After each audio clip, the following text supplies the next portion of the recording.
날 독수리 부부가 언덕 높은 곳에 그 나무에 집을 지어서 거기서 이제 새끼들을 잘 키우자 이렇게 하고 거기다 집을 짓게 되었어요.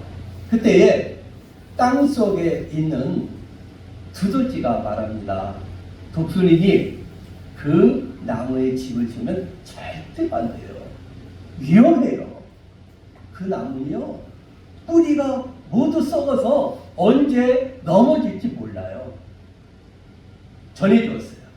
그때 두더지의 말을 듣던 독수리가 교만해가지고, 교만한 마음을 가지고 감히 새의 제왕인 나에게 네가 내까지 게 뭔 참견이야? 그러면서 한마디 해준 거예요. 아주 교만했어요. 아주 두더지의 말을 아예 묵살해버렸어요. 그리고 어느 시간이 지났어요. 이제 거기다가 독수리는 열심히 거기다가 이제 집을 져가지고 이제 새끼를 낳게 됐어요. 새둥지를 만들고 그것에 알을 낳고 부화가 돼갖고 새끼 독수리가 이제 생겼어요. 그래서 이제 독수리 부부는 이 어린 새끼들에게 먹잇감을 이제 또 주기 위해서 먹일 양식을 구하기 위해서 이제 집을 비우고 나갔어요. 근데 안타깝게도 독수리 부부가 양식을 구하러 간 사이에 그 나무가 쓰러져 가지고 그 모든 새끼들이 거기에 다 깔려 죽은 거예요. 양식을 물고 이제 돌아온 독수리 부부는 깜짝 놀랐어요. 어린 새끼 독수리를 잃은 독수리는 통곡하고 너무너무 슬퍼했어요. 그래서 그 광경을 멀리서 지켜보고 있던 두더지가 혼잣말로 이렇게 얘기합니다. 내가 땅속은 잘하는데 내 말을 들었으면 좋았을 거야. 결국 두더지의 말을 무시하고 하찮게 여겼던 교만한 독수리 부부는 자식을 잊고 통곡했다는 이야기예요. 오늘 이 자리에 예배 드려 나오신 우리 사랑하는 성도 여러분, 오늘도 강단에서 선포되는 하나님의 말씀을 듣기 전에 여러분 우리의 교만한 마음을 다 내려놓을 수 있기 바랍니다. 내려놔요. 겸손한 마음으로 우리의 마음의 문을 열고 하나님의 말씀을 우리의 이 마음에 새기는 은혜가 있기를 주의 이름으로 축원합니다. 이제는요, 저와 여러분이 하나님의 말씀 앞에 늘 순종하겠다는 결단을 합시다. 결단을 하셔서 우리의 인생의 위기가 기회로 바뀌어서 하나님의 축복을 받아 누릴 수 있기를 주의 이름으로 간절히 축원합니다. 여기 주의 뜰은요, 성전을 의미합니다. 자, 성전은 어떤 곳입니까? 읽어봅시다. 시작. 그렇습니다. 성전은요, 하나님의 인재가 있고 예배가 있는 곳이 교회입니다. 오늘 우리는 이 예배 드려지는 몸된 성전에서 저와 여러분 모두가 하나님의 축복을 받고 하나님의 은혜를 입어야 될 줄로 믿습니다. 자, 시편에 있는 말씀입니다. 65편 1절 말씀 시작. 사람이 서울을 주께 이행하리라. 아멘. 어떤 자가 복이 있는가? 하나님이여 찬송이 시온에서 주를 기다리며 사람이 서울을 주께 이행하리라. 자, 어떤 자가 복이 있습니까? 자, 띄워봅시다. 시작. 서울을 주께 이행하다가 복이 있는 자. 아멘. 여기 말하는 시온은요, 바로 하나님의 언약궤가 안치되어 있는 예루살렘 성전을 말하고 있어요. 그러므로 저와 여러분도 이제는 어떤 삶을 살아야 될까? 너무나 중요한 말씀입니다. 한번 읽어봅시다. 시작. 여러분, 이제는 저와 여러분의 삶이요, 성전 중심, 하나님의 말씀 중심으로 살아가자는 거예요. 이런 자가 복이 있다는 거예요.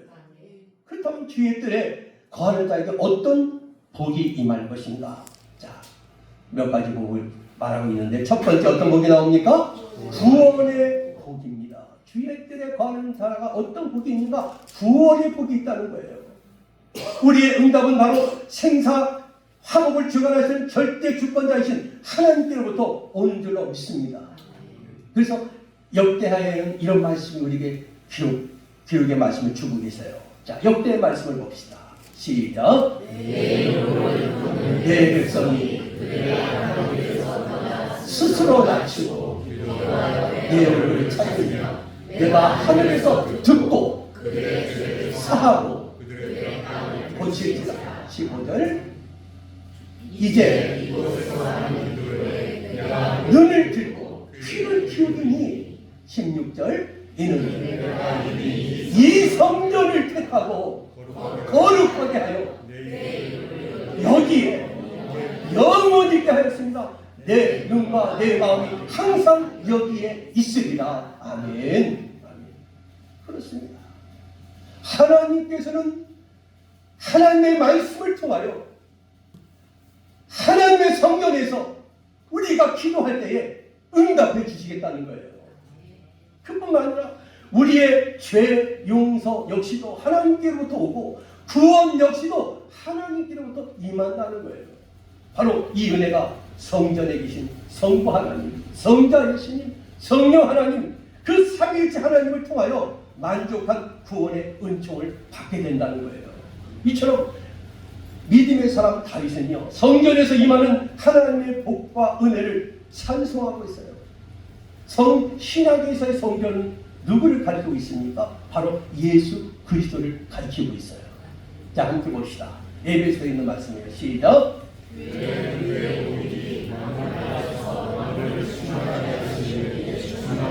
아멘. 교회는 그의 몸이라고 했어요. 만물 안에서 만물을 충만케 하시는 이의 충만함이니라. 그러므로 저와 여러분이 성전 되신 예수 그리스도 앞에 주의 뜰에 거하면서 죄사함의 은총을 입고 구원을 받게 되는 줄로 믿습니다. 자, 로마서에는 이런 말씀이 있어요. 시작. 모든 사람이 하나님의 영광에 이르지 못하더니 24절 그리스도 예수 안에 있는 성령으로 말미암아 하나님의 은혜로 값없이 의롭다 하심을 얻은 자가 되었느니라. 아멘. 아멘. 모든 사람이 죄를 부었으니 하나님의 영광에 이르지 못했다. 그리스도 예수 안에 있는 성령으로 말미암아 하나님의 은혜로 값없이 은혜를 입었다는 거예요. 저는 이 찬양, 이 말씀을 준비하면서 이 찬양이 기억났어요. 바로 421장인데요. 이 찬양입니다. 내가 예수 믿고서 죄사함 받아 나의 모든 다 변했네. 지금 내가 가는 길 천국 길이요 주의 피로 내 죄가 씻겼네. 나의 모든 것 변하고 그 피로 구속받았네. 하나님은 나의 구원 되시오니 내게 정죄함 없겠네. 아멘. 자, 어느 날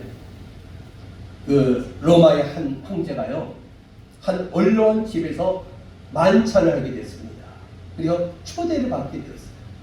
황제가 온다고 하니까는 얼마나 분주했겠어요. 종들은 부지런히 음식을 장만하고 집을 청소하고 집단장을 하게 됩니다.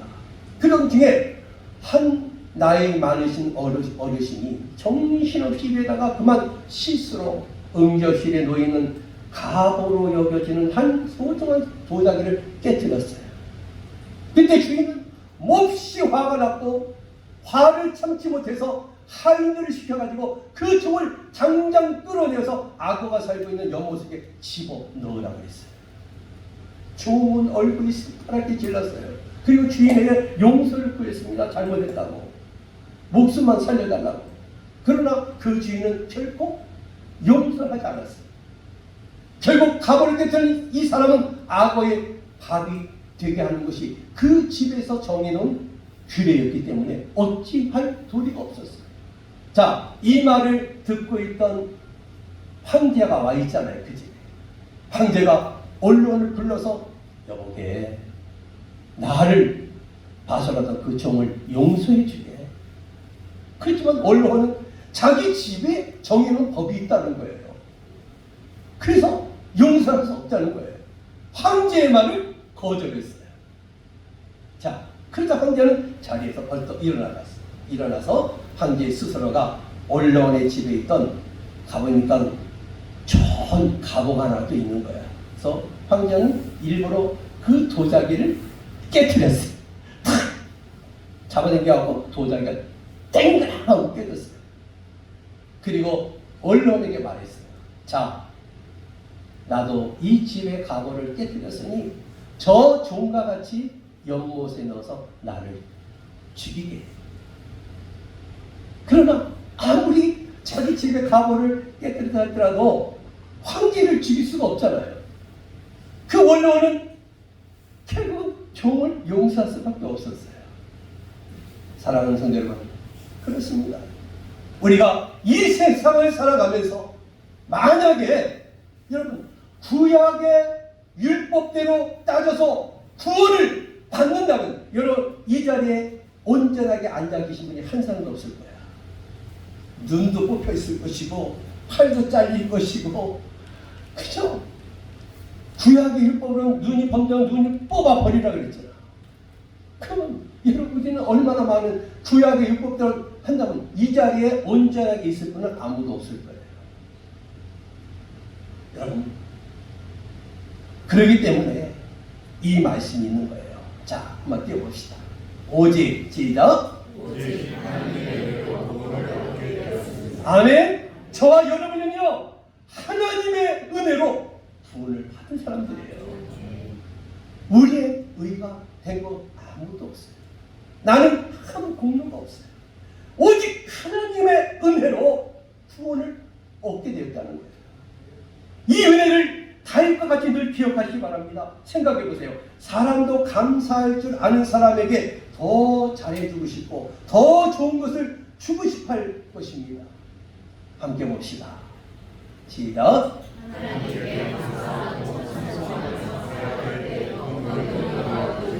그렇습니다. 여러분, 하나님께 여러분 감사하고 또 감사하고 또 찬송하고 또 찬송하고 나아갈 때에 하나님은 더 큰 은혜와 더 큰 복을 우리에게 주실 줄 믿습니다. 감사할 수 있어야 돼요. 여러분에게 누군가가 감사를 해보세요. 감사를 표현하면요 그 사람이 또 많은 것을 주고 싶어 해요. 조그만 걸 줬는데 이만한 것으로 막 감사하고 어쩔 줄 몰라. 그건 나는 요만큼밖에 안 줬는데 너무 고맙고 감사하고 어쩔 줄 몰라. 그러면 그 사람에게 다음에 더 주고 싶은 거예요. 근데 뭘 줬는데도 감사할 줄도 모르고 에이 이게 뭐야. 아니 난 이렇게 해줬는데 이거밖에 안 줘? 여러분 그러면 그 사람에게 다시 주고 싶은 마음이 없을 거예요. 여러분 하나님도 그래요. 하나님께 여러분 감사하면요 하나님이 더 큰 감사의 조건을 주실 줄 믿습니다. 여러분 감사하면요 감사가 감사를 낳게끔 되어 있는 거예요. 감사는요 감사할수록 하나님은 감사의 조건을 자꾸 주시는 분이에요. 여러분 불만하고 시기하고 다투고 그런다면요 여러분 삶 속에 자꾸 그런 일이 생길 수밖에 없어요. 그러므로 우리 하나님께 감사하고 찬송하며 살아갈 수 있길 바랍니다. 이와 같이 하나님을 감사하고 찬양하며 살아갈 때에 하나님의 은혜가 우리의 삶 속에 더 충만하게 임할 줄로 믿습니다. 자, 두 번째 내용 봅시다. 시작. 평강의 복이 주의 뜰에 거하는 자에게 평강의 복이 있다는 거예요. 하나님은 자기 백성들에게 복을 주시기를 원하실 때 이런 말씀을 주셨어요. 자, 이 귀한 말씀 우리에게 주십니다. 민수기 말씀 시작. 아멘. 여러분 민수기 6장 24절 26절을 제가 요약해서 말씀을 적어놓은 건데요. 이 말씀에 보면 복을 주시고 지키시고 은혜 베푸시고 평강 주시기를 원하노라. 우리 하나님 우리에게 이렇게 주기를 원하시는 분이에요. 자, 다시 말씀 한번 띄워주시죠. 에레미야의 말씀입니다. 시작.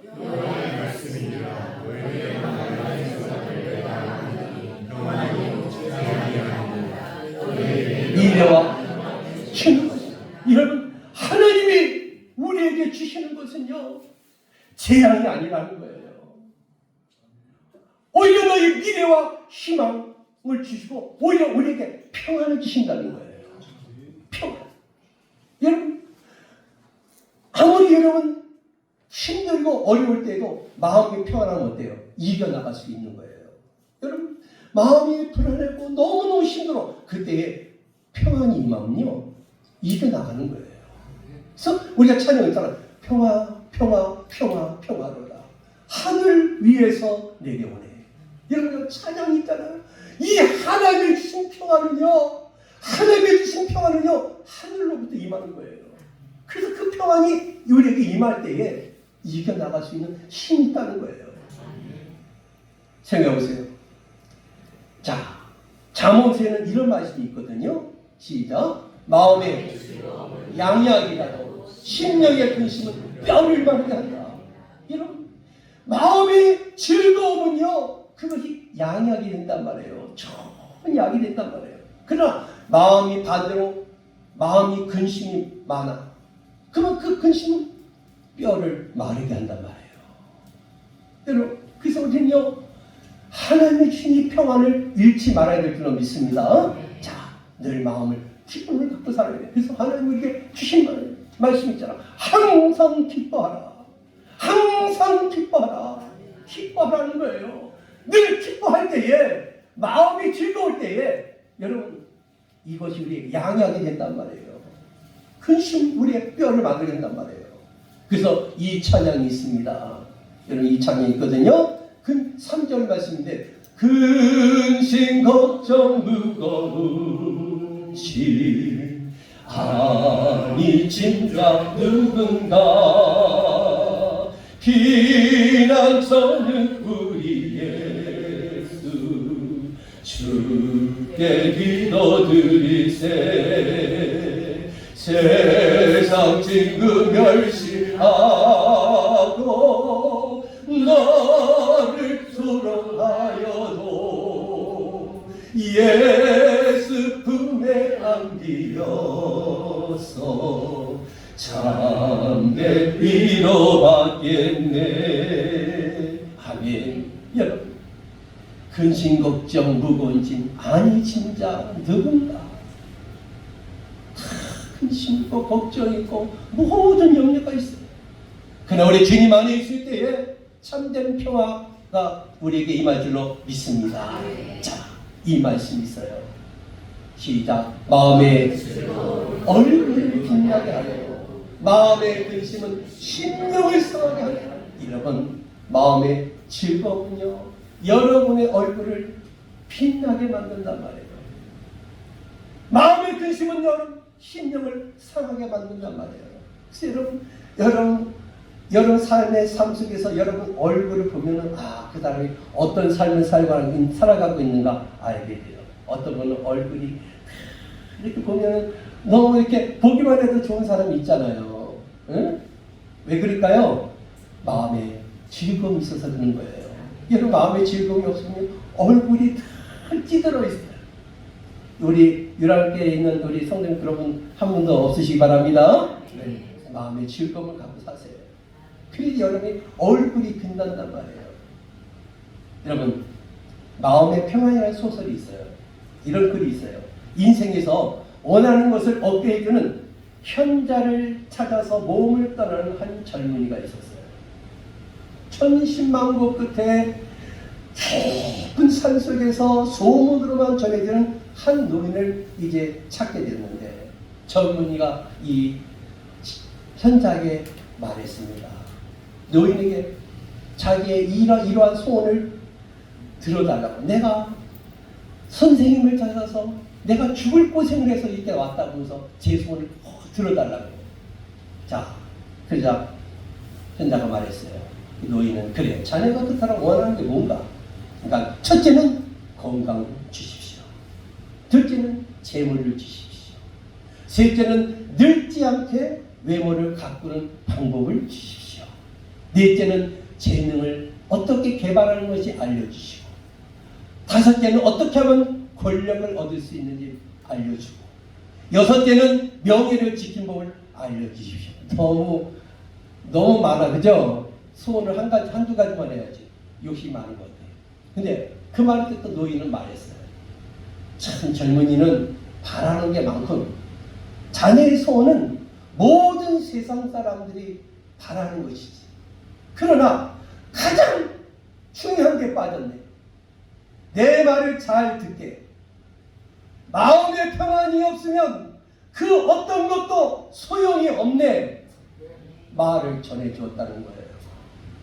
여러분, 이 사람이 6가지를 다 얻었음들 마음의 평안이 없으면 소용이 없다는 거예요. 여러분, 아무리 많은 재물을 갖고 있을지라도 여러분 마음이 늘 불안해 보십시오. 그러면 살 수가 없어요. 살 수가 없는 거예요. 사랑하는 성도 여러분, 우리에게 참된 평안은 물질, 건강, 권력으로 오는 것이 결코 아닙니다. 하나님의 은혜가 임할 때, 주님이 우리와 함께 하실 때, 주님의 뜰에 우리가 거할 때 참된 평안이 우리에게 임하는 줄로 믿습니다. 저는 이 찬양이 너무 가슴이 와닿았어요. 내 영혼이 그 길하는 찬양인데요. 내 영혼의 그 깊은 데서 맑은 가락이 울려나네. 하늘 곡조가 언제나 흘러나와 내 영혼을 고이 싸네.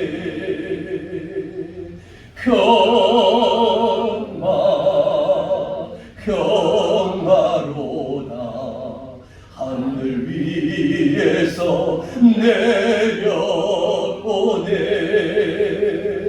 그 사랑의 물결이 영원토록 내 영혼을 덮으소서.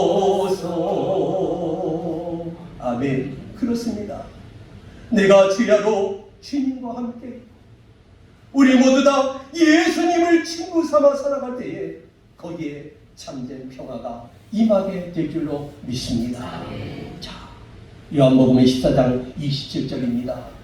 평화를 너희에게 끼치노니 곧 나의 평화를 너희에게 주노라.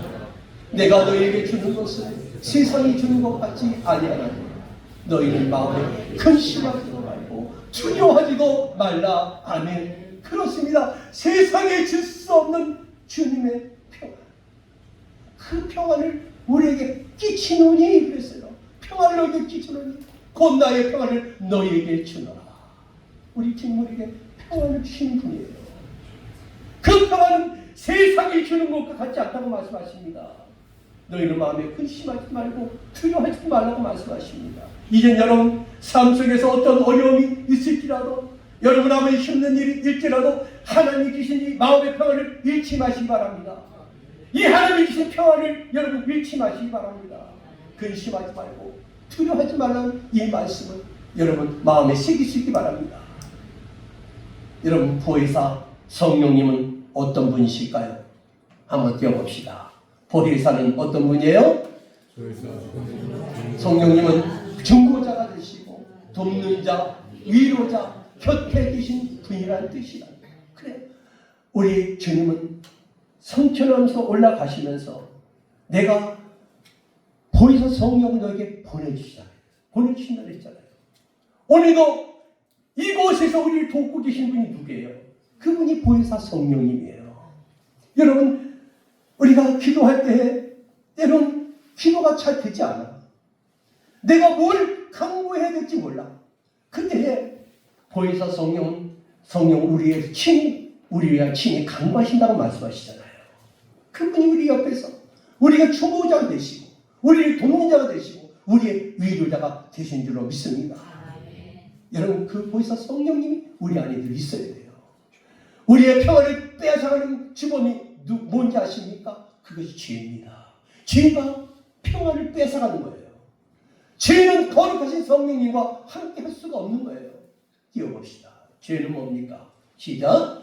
죄의 삭은 저주, 질병, 두려움. 여러분, 죄의 삭은요 사망입니다. 저주입니다. 질병입니다. 두려움입니다. 죄는 결국 우리에게 사망과 저주와 질병과 두려움을 가져다 줄 수밖에 없어요. 그런데 예수 그리스도께서 십자가에서 죽으심으로 죄의 문제를 청산하시고 보혜사 성령님을 보내주시고 함께하시고 우리를 하나님의 자녀 삼으시고 우리에게 평안을 주셨다는 거예요. 함께 봅시다. 시편의 말씀 시작. 여호와께서 자기 백성에게 힘을 주시며 여호와께서 자기 백성에게 평강을 부어주시고 아멘. 우리 하나님께서는요 자기 백성에게 뭘 주신다고요? 힘을 주신다. 여호와께서 자기 백성에게 뭘 주실까요? 평강을 주신단 말이에요. 힘을 주시고 평강의 복을 주신단 말이에요. 보혜사 성령님과 날마다 우리 함께 하심으로 여러분의 심령과 삶 속에 주의 평강이 날마다 넘쳐지시기를 주님의 이름으로 축원합니다. 세 번째로 주의 들게 하신 복입니다. 한번 읽어봅시다. 시작. 형통의 복. 그렇습니다. 말씀을 읽어볼까요? 시편의 말씀 시작. 하나님의 강에 물이 가득하게 하시고 이같이 땅을 예비하신 후에 그들에게 곡식을 주시나이다. 아멘. 아멘. 자, 그리고 13절 말씀에는 이 말씀이 기록되고 있어요. 시작. 초장은 양떼로 옷 입었고 골짜기는 곡식으로 덮였으니 그들이 다 즐거이 외치고 또 노래하나이다. 여러분 이 말씀을 읽으면서 어떤 생각이 들어요? 자, 땅을 하나님이 돌보사 그 물을 대가지고요 심히 윤탁해 가시고 하나님의 강의 물이 가득하게 됐어요. 그리고 땅을 예비하신 후에 그에게 곡식을 줬어요. 또 초장은 양떼로 옷 입었다 그랬어요. 골짜기는 곡식으로 덮였어요. 다 즐거워지고 또 노래하나이다.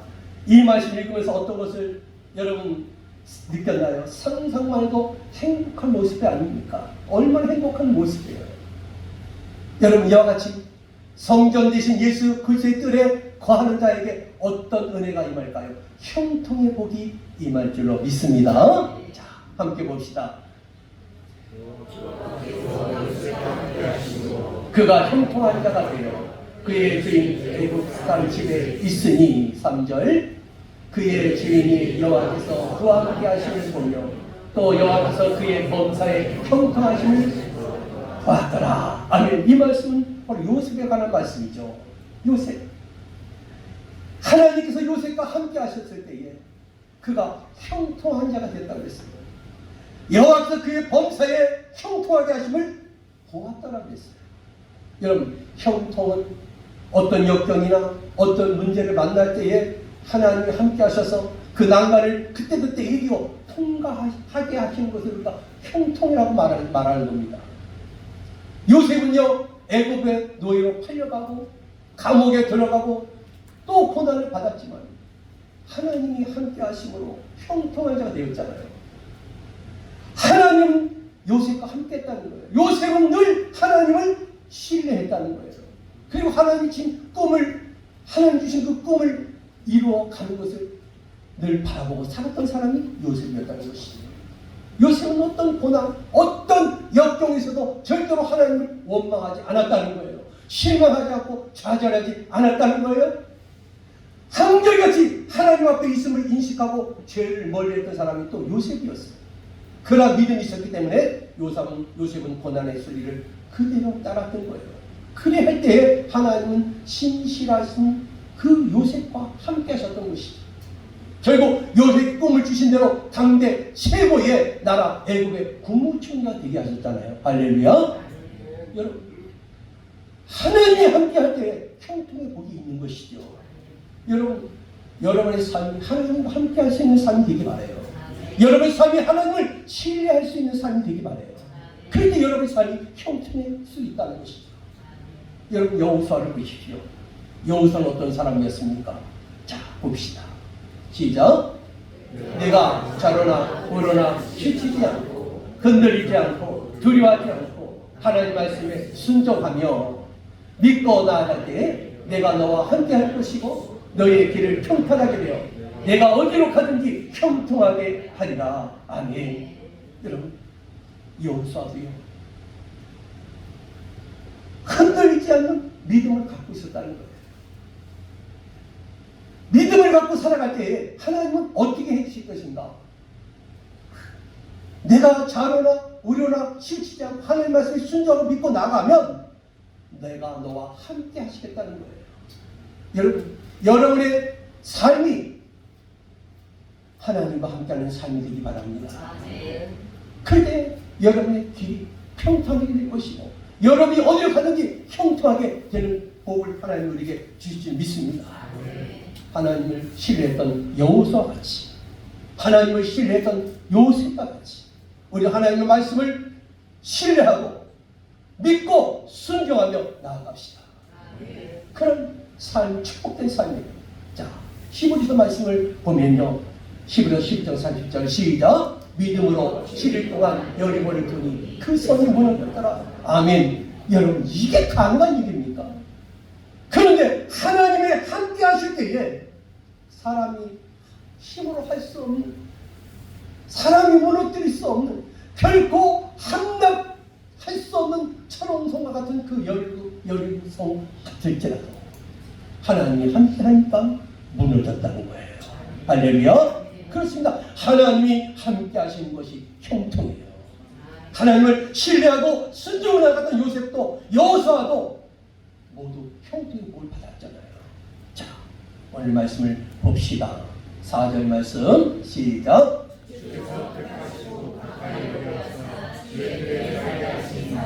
복이 있나이다. 우리가 주의 만족하리다. 아멘. 주께서 택하시고 주의 뜻에 살게 하는 사람이 복이 있다는 거예요. 여러분, 이 자리에 앉아 계신 여러분들 다 복이 있는 사람인 줄 믿습니다. 주의 성전 안에 와 있잖아요. 얼마나 축복된 사람들이에요. 오늘도 주의 성전에서 예배하는 자, 주의 은혜를 기다리고 사모하는 자, 주의 은택을 감사하고 찬양하는 자에게 성전 되신 예수 그리스도부터 만족한 복이 우리에게 임할 줄로 믿습니다. 이제 말씀을 정리합니다. 오늘 말씀과 같이 오늘 저와 여러분 모두가 주의 결에 거하니 저와 여러분 모두에게 하나님 구원의 복과 평강의 복과 형통의 복이 임한다고 말씀하셨습니다. 이 복이 여러분의 삶 속에 날마다 임할 수 있기를 주님의 이름으로 축원합니다. 기도합니다.